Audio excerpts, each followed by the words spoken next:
আসসালামু আলাইকুম ওয়া রাহমাতুল্লাহ। রান্নারানি আফরোজা নতুন আরও একটি রেসিপি দেখার জন্য স্বাগত জানাচ্ছি। আজকে আমি রান্না করব পটল আলু দিয়ে ছোট ইলিশ মাছ দিয়ে ঝোল। খেতে হবে দুর্দান্ত টেস্ট এবং সহজ সিম্পল করে দেখানোর চেষ্টা করব। তো আমি রান্না করার জন্য প্রথমেই হাফ কেজি পটল নিয়েছি আর 3টা মাঝারি সাইজের আলু নিয়েছি। পটল আলুগুলো এবার আমি পিলারের সাহায্যে ছেলে নেব। কে কে আছেন আমার মতো বিভিন্ন সবজি পিলার দিয়ে ছিলতে পছন্দ করেন কমেন্টস করে জানাবেন। আমি বিভিন্ন সবজি ফলাদি পিলারের সাহায্যে ছিলতে অনেক বেশি ভালোবাসি। বডির চাইতে আমার কাছে পিলারটা অনেক বেশি সেফ এবং ইজি মনে হয়। কার কার ইজি মনে হয় কমেন্টস করে জানাবেন।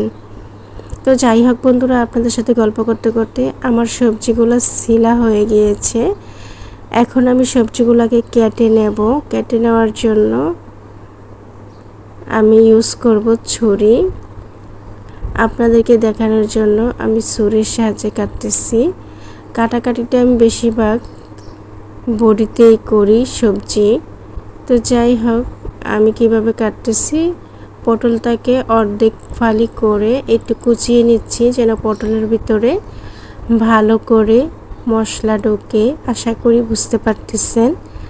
পটলগুলো কাটা হয়ে গেছে। এবার আমি আলুগুলো পিস পিস করে কেটে নিয়েছি। এই হলো আমার তরকারি কাটা। এখন আমি রান্নার জন্য চলে যাচ্ছি। রান্নার জন্য প্রথমে আমি ছোট ইলিশ মাছগুলো ভেজে নিয়েছি। মাছ ভাজাটা স্কিপ হয়ে গিয়েছে।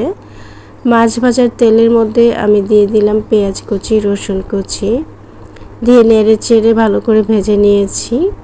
দিয়ে দিলাম সামান্যতম পানি, 1 চা চামচ পরিমাণ হলুদের গুঁড়া, আধা চামচ পরিমাণ মরিচের গুঁড়া, আধা চামচ পরিমাণ ধনিয়া গুঁড়া দিয়ে আমি পানির সাথে পটল আলুগুলো দিয়ে ভালোভাবে নেড়ে চেড়ে মশলাগুলো কষিয়ে নিচ্ছি। সাথে তরকারিটাও কষানো হচ্ছে।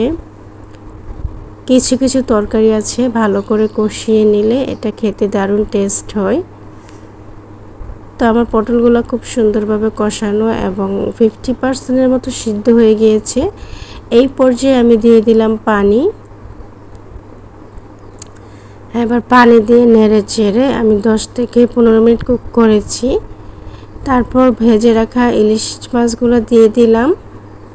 ইলিশ মাছগুলো দিয়ে আরও 5-6 মিনিট কুক করলাম। যেহেতু আজকে ইলিশ মাছ, সেই ক্ষেত্রে আমি আজকে ধনিয়া পাতা ইউজ করব না, কারণ ইলিশ মাছের নিজস্ব ঘ্রাণ দিয়ে তরকারি একটা টেস্ট নিয়ে আসে।